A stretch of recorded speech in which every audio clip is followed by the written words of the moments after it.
Hi friends, it's Miss Sarah from the Birch Room again. Today, I'm going to read you a letter to my teacher. Dear teacher, whenever I had something to tell you, I tugged on your shirt and whispered in your ear. This time, I'm writing a letter.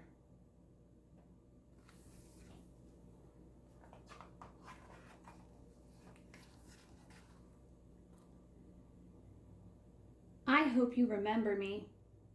I was the one who marched to school that first day, splashing through every puddle I could find. I wore a bright yellow raincoat and a dark, stormy frown. Because for me, school meant sitting still and listening. Two things I wasn't much good at.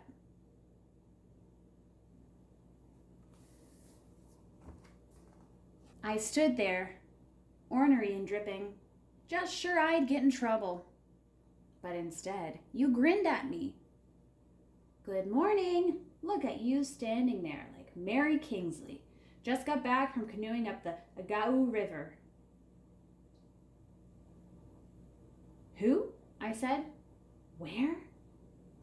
Mary Kingsley, the fearless explorer, you explained. Someday we'll read about her and crocodiles. Now, get the mop. Crocodiles?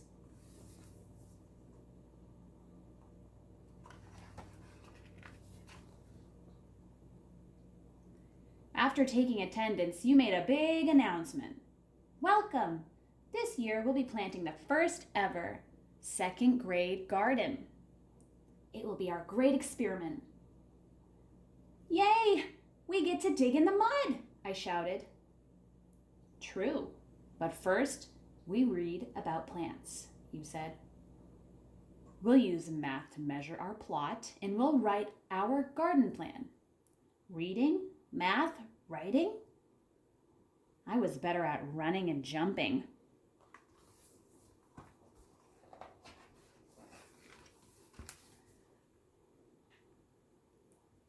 The next week, we visited the creek behind the school to learn about plants and water. When you weren't watching, I started to hop the rocks. Right in the middle, I got stuck. Look at me! I'm Mary what's-her-name, I hollered, trying to sound brave. Watch out for crocodiles, you called back. Then you rushed to rescue me. On the way back, you held my hand and never told anyone how much I was shaking.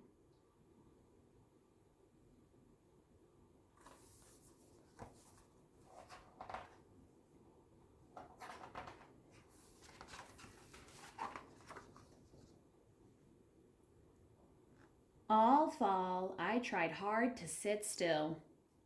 Right before Thanksgiving vacation, you asked who wanted to take the Mouse Brothers home. Me! Pick me! I shouted.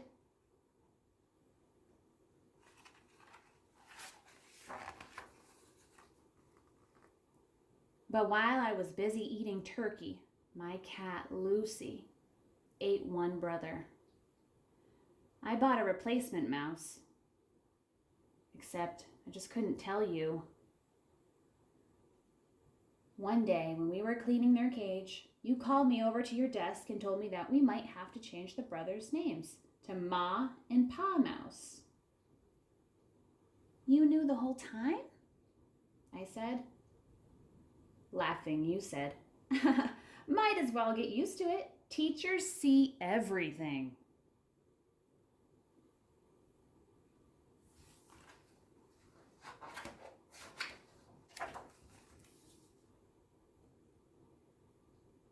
When winter came, the reading corner became our secret garden of stories.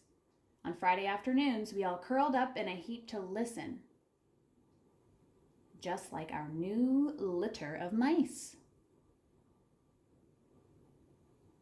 I loved it when you read to us and always begged for more, but I hated being called on to read out loud. I kept tripping over words. Once, right before my turn, I yelled, "Raise your hand if you want to go home."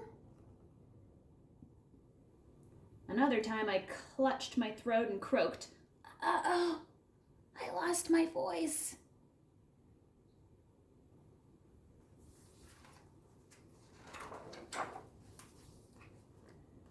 Nothing fooled you, though. You called me to your desk and asked, "When we make our garden, do you think the seeds will grow right away?" "No," I said. "Everyone knows they need time and sun and water." "Well, learning to read takes time too," you said. "Now, I think you have a cat." I nodded. "Lucy, the one who likes mice." "I'd like you to read to Lucy every day," you suggested. "It might keep her out of trouble." I giggled. "Maybe I'll read her Puss in Boots."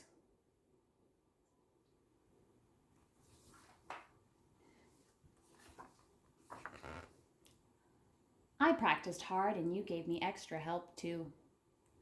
One day you brought me a special book. I met a real author and he autographed it just for you, you said. I looked at the cover and sounded out the words.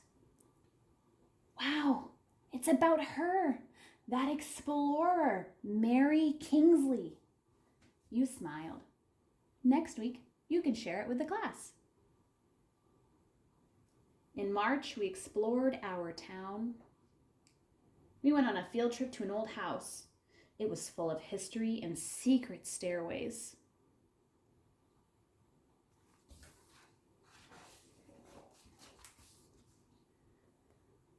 When I slipped away to look for hidden treasures in the root cellar, you and the whole class had to trudge down the old steps to find me. I think even you lost your patience that time. Exasperating was the word you used. I remember because that night my mom helped me look it up in the dictionary.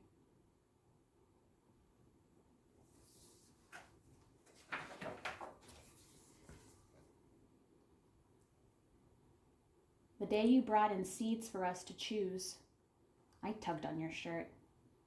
"Can we plant this kind?" The packet says early spring. "We can have bright red radishes in just a few weeks." "Good reading and great idea," you said. Thanks to the math games we played, measuring our garden was easy. At last, we turned over our soil and were ready to plant. I was radish crew chief and read out the instructions all by myself. All spring, we weeded and watered and kept garden journals too.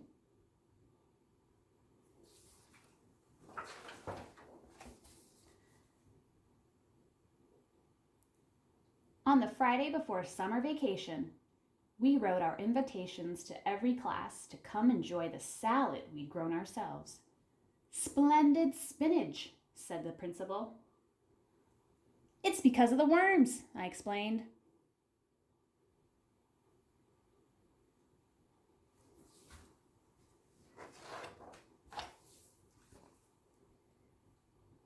I didn't know how to say thank you, so on the last day, I gave you a present, a memory quilt. I'd measured squares on paper and made the story of our year in each one.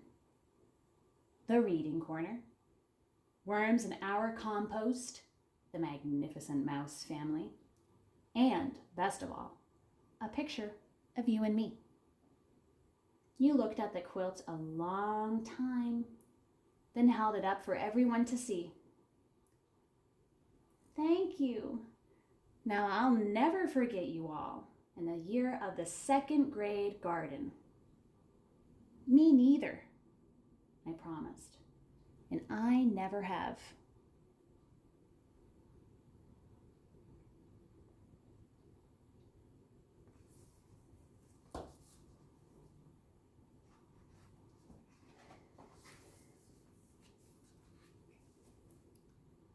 For a long time now, I've been wanting to write to tell you that even though I didn't always listen, and I know I was exasperating, second grade really was the best year ever. So I guess you won't be too surprised to hear that I like to stomp through creeks, dig in the garden, and even read out loud to my cat. Most of all, I want to tell you that I'm about to start my first job. And tomorrow morning, when I go to work, I'll think about everything you helped me explore and try my best to be like you.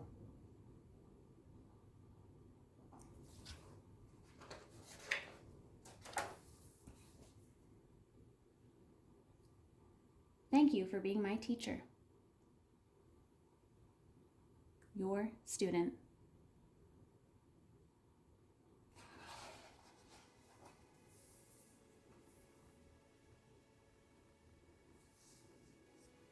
The end.